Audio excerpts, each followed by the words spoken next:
Hi there, welcome to the 53rd episode of the Synth project, where we are building a modular synth together. In our last episode we finished the core of the mixer, the other unit. Today we are adding a new block that will give the mixer a new depth dimension on the sound, the panning circuit. This is the stage that takes the input mono signals and splits them across the stereo field, giving total control over the left to right balance to each individual input. Let's begin.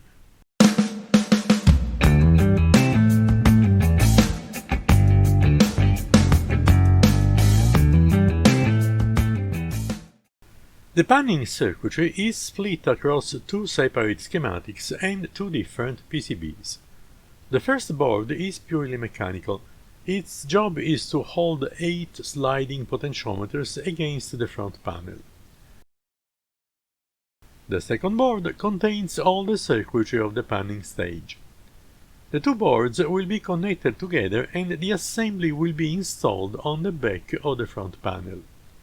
This is the schematic of the circuitry board. On the left we have our 8 inputs bundled into a single 9-pin connector. Each signal first hits an op-amp configured as a voltage follower.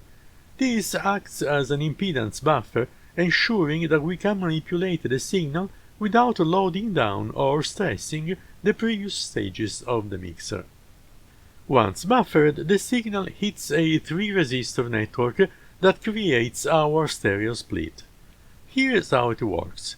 The signal passes through 2 identical resistors, which then connect to either end of a linear potentiometer. The potentiometer swiper, the cursor, is tied to ground. When the slider is centered, an equal amount of signal is shunted to ground for both the left and the right sides. If you slide it all the way to one end, you're pulling that specific channel entirely to ground, leaving the other side at full strength. It's a well-known way to sweep the sound across the stereo field. I have chosen resistors and potentiometers with the same nominal value. By using linear pots in this specific configuration, we minimize nonlinearity in the panning response. I have also used the tool KMplot to draw the response for different resistor values. In this graph, the curve in the center represents equal values of resistors and potentiometers. The curve on the top represents instead a potentiometer smaller than the left and right resistors, and the curve on the bottom represents a potentiometer that is a higher value than the resistors. You can see by yourself how the curve in the center presents a very good linearity without losing too much of the input signal. A value of 1 in the vertical axis represents an ideal zero loss of signal. Values smaller than 1 represent bigger losses. The choice of using the same value for resistors and potentiometers produces a good enough straight line with a loss of only 50%.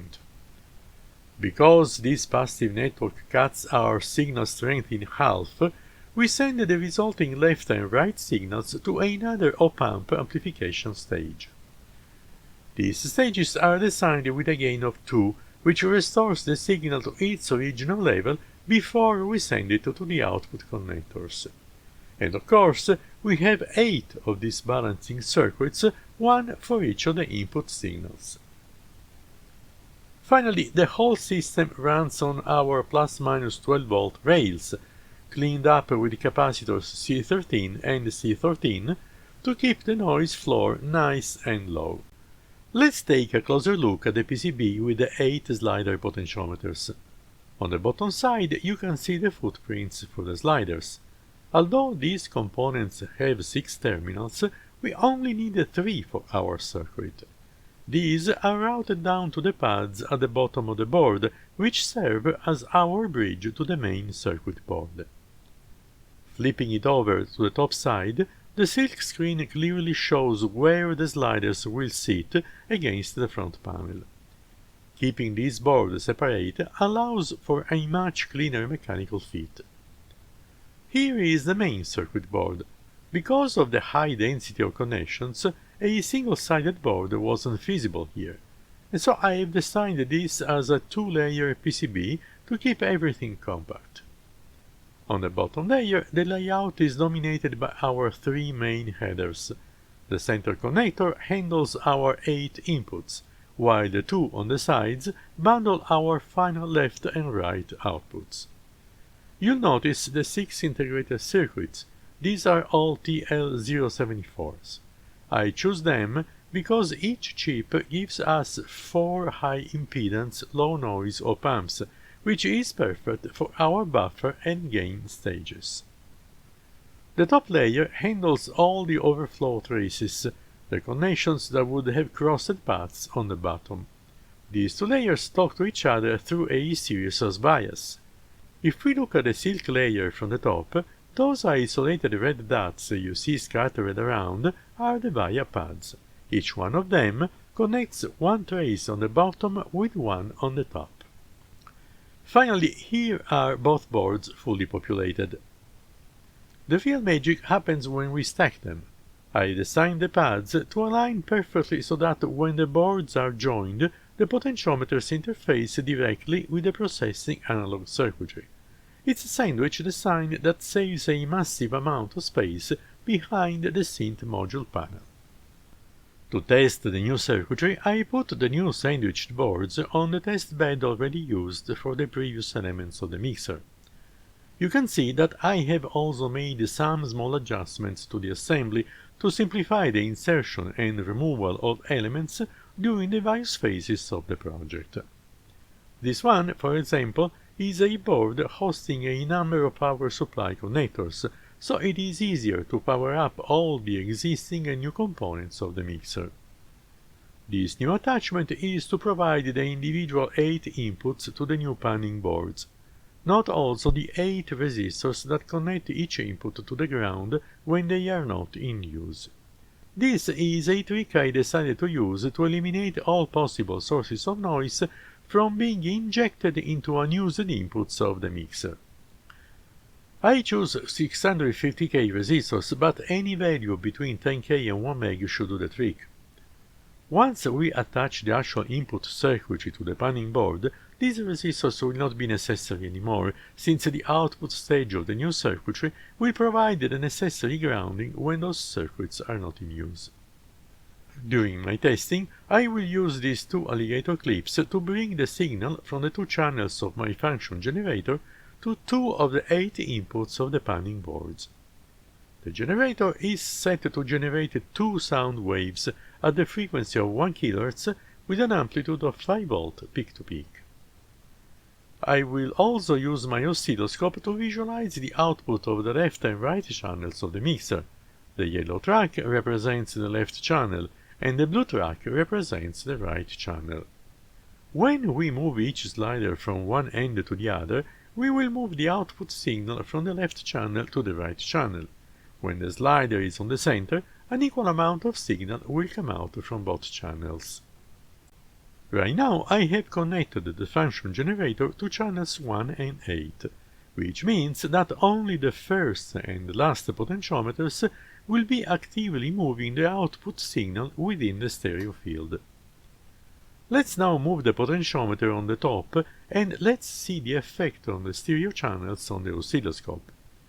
And you can see that while I am moving the potentiometer cursor to the left, the amplitude of the left channel increases, while the one on the right channel decreases. By the way, note that at this point the right channel will not go to 0, because of the signal present on the 8th input, which is currently equally divided between the left and the right channels.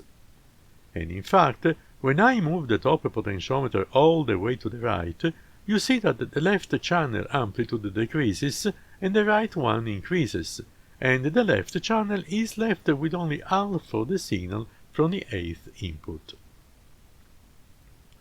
And now that I am bringing both the first and 8th potentiometers all the way to the left, the right channel is left with no signal at all. And now, moving both potentiometers all the way to the right, we can see on the oscilloscope that all the signal goes to the right channel and the left channel is left with no signal.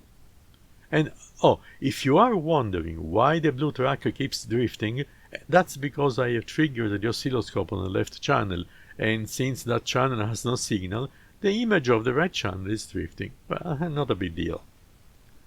Now, since all the other 6 circuits of the panning device are the same, we should repeat a similar test for all the other channels to make sure that they are all working fine and there are no assembly errors. However, since I don't want to bother you with these repetitive tests, I will run them later. This circuit marks a big milestone on the design or construction of the mixer. This circuit, in fact, is at the core of the stereo functionality of the mixer. Designing for stereo does add a layer of complexity, but feeling the sound move across the stage while you play the synth makes it all worth. If you are following along with the build, the links for the schematics and the PCB files are available as usual in the video description. In the next episode, we will be focusing on the general inputs of the mixer, which will bring us one step closer to finishing the complete mixer module. If you enjoyed this deep dive into panning circuits, give the video a thumb up and consider subscribing so you won't miss the rest of the Synth project. Thank you for watching, and I'll see you in the next video. Happy experiments!